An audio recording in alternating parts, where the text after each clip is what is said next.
So this is how you're going to fix your one gang one way switch.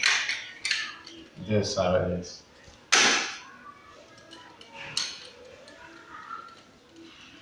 So this is the where you fix the live connection, and this is where you fix the switch wire. So I'm fixing the switch wire. So you have to terminate it well.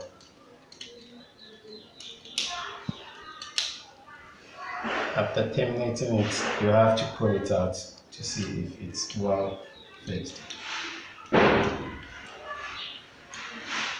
Then you do same to the live connection.